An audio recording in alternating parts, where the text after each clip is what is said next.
The U.S. rifle caliber 30 M1, commonly known as the Garand, is not only a dependable weapon, it also has a terrific wallop, better known as firepower. In fact, one man firing a Garand can do nearly as much damage as 3 men using the old-type Springfield rifle with its hand-operated bolt. Now, to understand the reason behind this increased firepower, you have to know how the Garand operates. So let's take it step by step. The M1 is a semi-automatic, gas-operated and air-cooled weapon.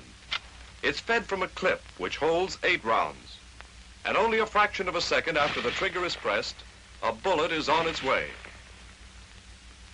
In this fraction of a second, many important steps occur. We'll take a few minutes and show you. So let's begin by loading a fresh clip and using an animated diagram. This shows what happens when the clip is inserted. The bottom cartridge forces the follower down. The follower arm moves, and its heel rotates the accelerator, camming the operating rod catch down.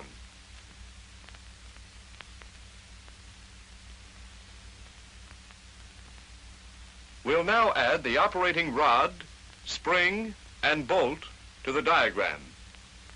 Notice that the bolt is held to the rear by the operating rod, and the rod is held by its catch. Now watch the accelerator as the follower moves down. It rotates, camming the operating rod catch down. When the catch disengages, the rod starts forward, pushed by its compressed spring, and carries the bolt with it. Take a closer look at the bolt. As it moves forward, a cartridge is stripped from the clip and guided into the chamber by the feed ramp.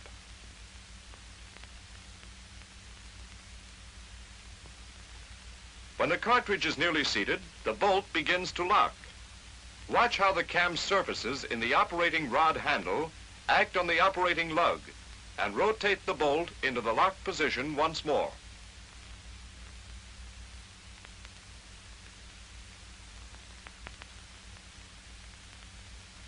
Here's the same action on the rifle itself.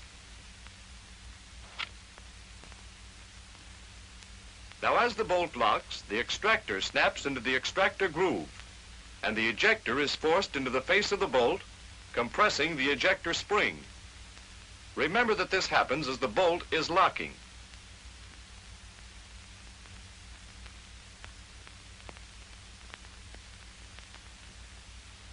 Let's stop here a minute, remove the barrel and receiver from the stock, and take a look at what's happening at the rear of the bolt as it locks.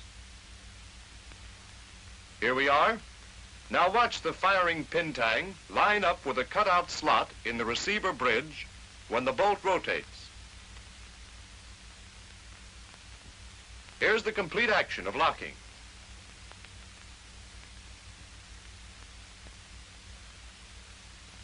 Now that the bolt is locked, we're ready to fire. The hammer was cocked and placed in this position when we opened the breech to load the clips. When the trigger is pressed, the trigger lugs rotate and the hammer hooks are released. The hammer spring forces the hammer forward. Before we fire, here's another point, a safety point in case the bolt is not locked. The bolt camming lug on the left side of the hammer engages in this cutaway portion on the bolt. If the bolt is not completely locked, either the lug will cam it into lock position or the hammer will not strike the firing pin tang. So much for the safety feature. Now back to the hammer again. The lug engages the cutaway portion of the bolt, and the hammer strikes the firing pin tang, driving the firing pin through the face of the bolt and igniting the round. The bullet travels along the barrel. Part of the exploding gases escape into the gas cylinder through the gas port, and this gas pressure drives the piston and operating rod back. The operating rod moves back about 5/16 of an inch before it hits the operating lug. In other words, the projectile leaves the muzzle before unlocking begins.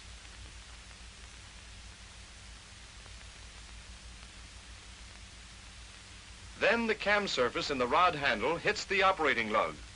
The bolt turns, unlocking the lugs from the receiver. Watch it again.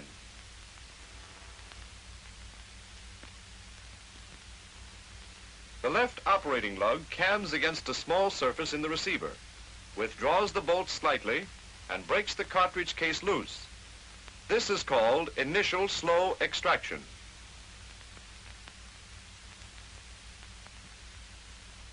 At the same time, the bolt camming lug is cammed out of its notch and forces the hammer away from the firing pin tang. This allows the firing pin tang to cam against this surface on the receiver bridge, withdrawing the firing pin from the bolt face. Here is the same action on the rifle. Now the complete action.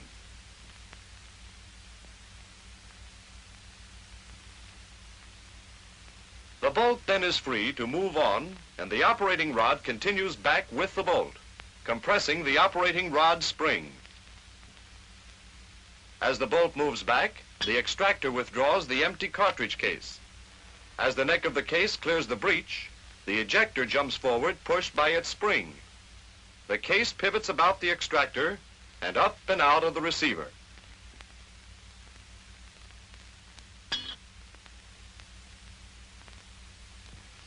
Here's the same thing in animation. Now, as the bolt moves to the rear, it forces the hammer back, which compresses the hammer spring. There the bolt is back, and the hammer is caught by the sear. But look at it again. Notice that the trigger is still all the way back, after the hammer is caught by the sear. The reason is that the hammer is back before the finger can release the trigger. Watch this action in slow motion.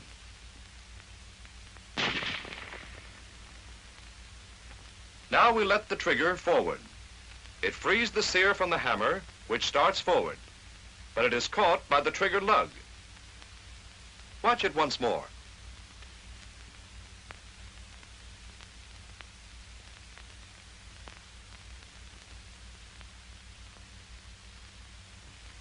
Let's take a look at the same action on the rifle itself. Here's the trigger mechanism. Watch the hammer move up and catch on the trigger lug as the trigger is released. It's a very slight movement.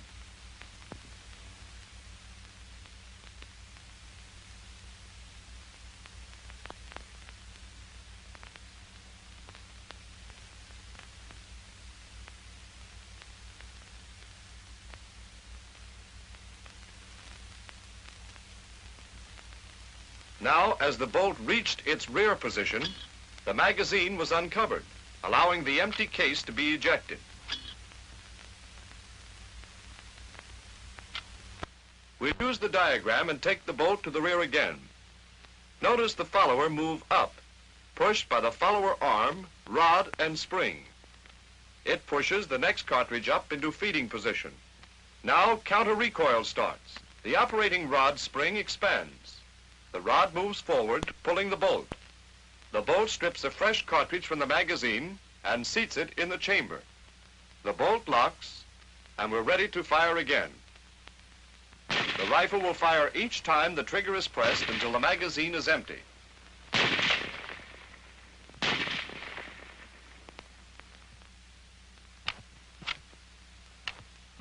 Then, when the bolt reaches the rear position, the follower is forced to the top of the clip, and the clip is ejected.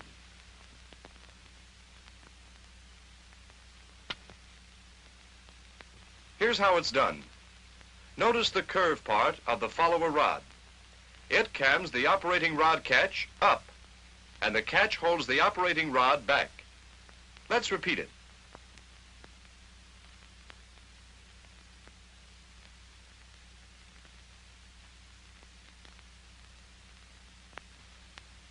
At the same time, the rear arm of the rod catch pivots, forcing this stud of the clip latch down.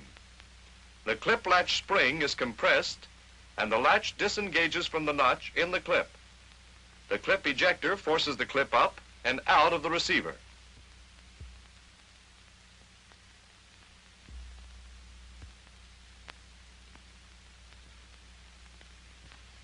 Let's repeat this action again.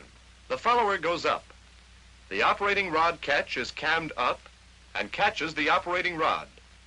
The latch releases the clip and it's kicked out of the receiver.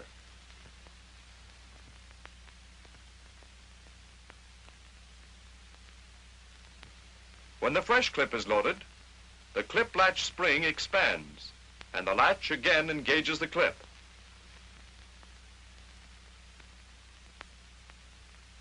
The operating rod once more is released and the bolt goes forward, loading a new round. Now for the safety. To set the rifle at safe when it is cocked, pull back the safety so that it is inside the trigger guard.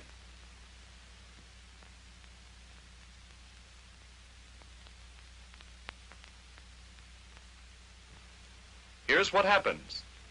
The safety rotates about the safety stud, and this hook engages the lug on the hammer. The trigger can't be pulled because the trigger lug is blocked by this hump on the safety. One more point. In case of a misfire, the trigger can be cocked by pulling the trigger guard down. Watch the cocking action.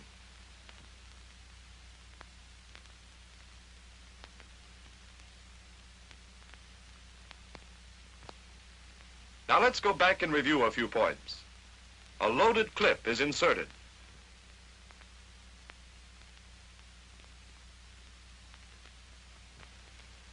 The follower arm and accelerator rotate, camming the catch down and releasing the operating rod, which starts forward. The rod and bolt move forward. A cartridge is stripped and guided into the chamber. Now the bolt begins to lock. At the same time, the extractor snaps into the extractor groove and the ejector is forced back into the bolt. The firing pin tang lines up with a cutout slot and we're ready to fire.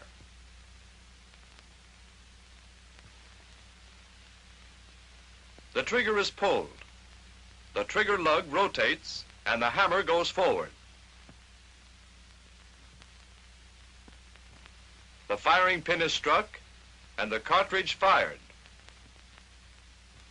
There goes the bullet. Part of the gases escape into the gas cylinder and drive the piston and operating rod back. The bolt is hit, rotates, and starts to unlock. Slow initial extraction takes place. The hammer is cammed back slightly. The firing pin is withdrawn from the bolt face. Unlocking is now completed. The empty cartridge case is withdrawn and ejected. The bolt continues back and rides over the hammer. The hammer rotates back and is caught by the sear. Now the trigger is released. The hammer slips from the sear and is caught by the trigger lug. Meanwhile, the follower moves up, pushing the next cartridge into position. The operating rod and bolt move forward. The cartridge is stripped from the magazine, seated, and the bolt is locked. When the bolt comes back after the clip is empty, the follower rises and the clip is ejected. Notice that the bolt stays open.